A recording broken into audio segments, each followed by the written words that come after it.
All right, here on this fine early March day here in Phoenix, Arizona at Papago Park. Look at all of the extra green that's in here. We've had a lot of rain and even some snow a few weeks ago. So there's a lot of green growing in the park. Usually this looks a lot more desert with not so much green growing everywhere, even up on the rocks. So I'm here checking out Papago, heading into the PhxZoo. Need to have some critter time for a few hours. Critter time always takes away the depression, which is something I seem to battle with a lot lately. So I will see you all in the PhxZoo shortly.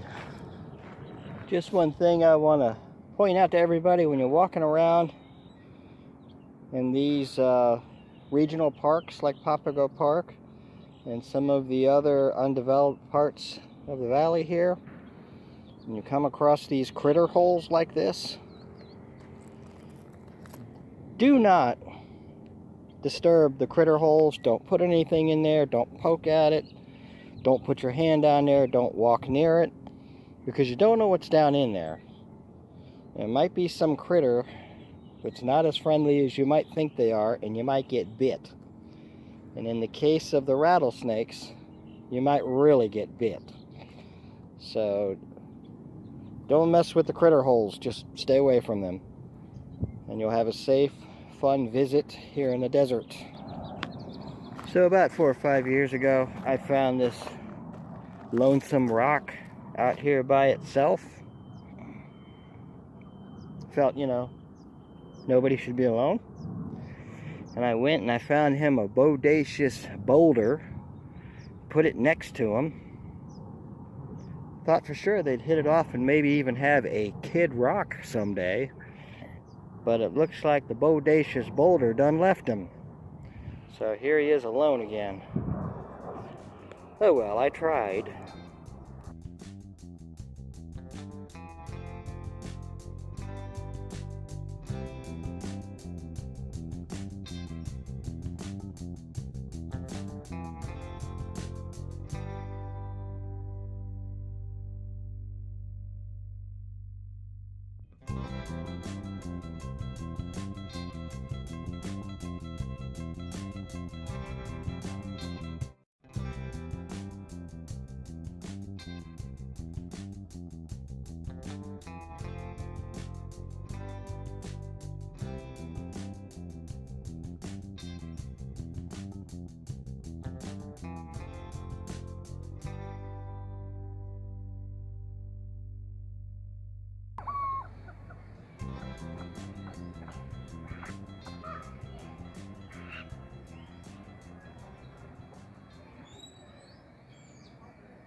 So this concludes my walkabout of the PhxZoo today. Didn't get much video in there. The zoo is completely packed, and it seems to be a lot of school field trips. So there's little kids running all around, and you don't want to get them in your videos. So we'll walk around here in Papago Park a little bit. See all the color and all the green coming up because we've had so much rain. Normally all this ground area is just sand, nothing on it except for the trees. All this stuff sprouting up from all the water we've had.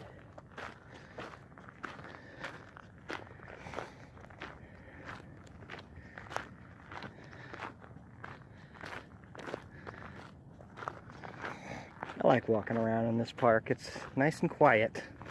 Not much going on down here.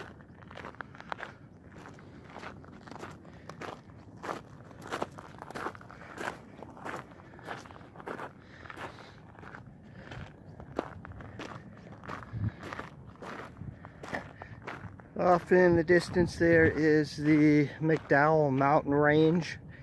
It looks huge. When I get into town heading back home, it looks small because it looks like it's off in the background, which it is.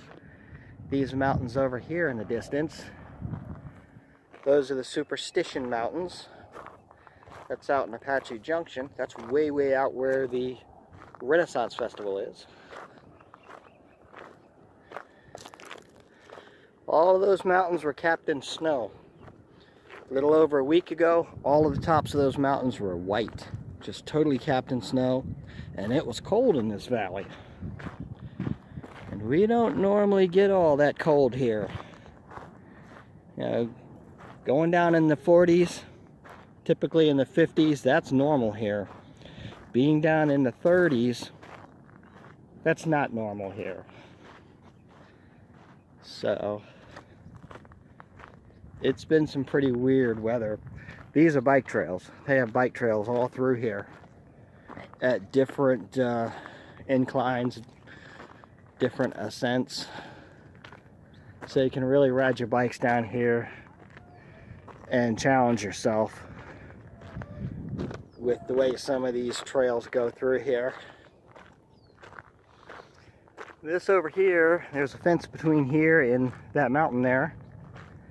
That's the Desert Botanical Garden. Definitely worth the price of admission.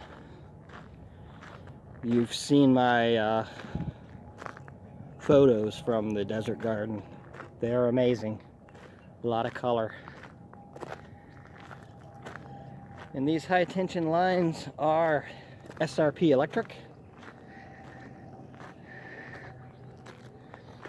We're going to be walking under them shortly. It'll be wonderfulness. I get to expose myself to some EMF. Electromagnetic field. So, this is a wrap. It's in the can. See you all later.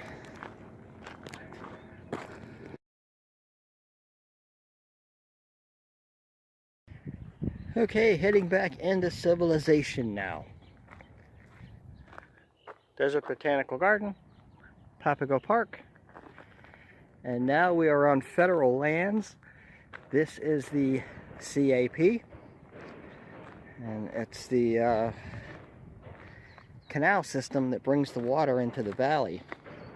This was started back in the 1880s to bring water into this valley,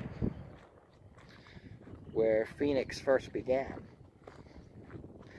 And this is 336 miles long. It connects up north with the Colorado River and brings water down to the valley. So we've got the water supply there, and we've got 20,000 gigawatts over my head. So the water's delivered through here and the electricity is delivered through here. This is all managed by SRP, Salt River Project.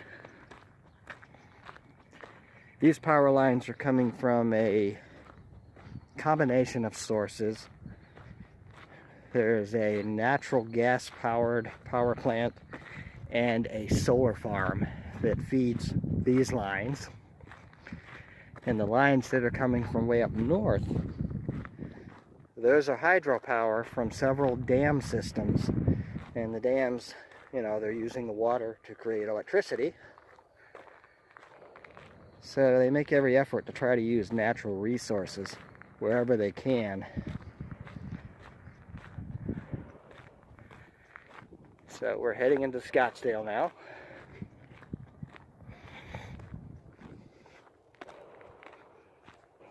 And yeah, there are some huge, huge fish in this water. And some booze. Oh well, it is what it is.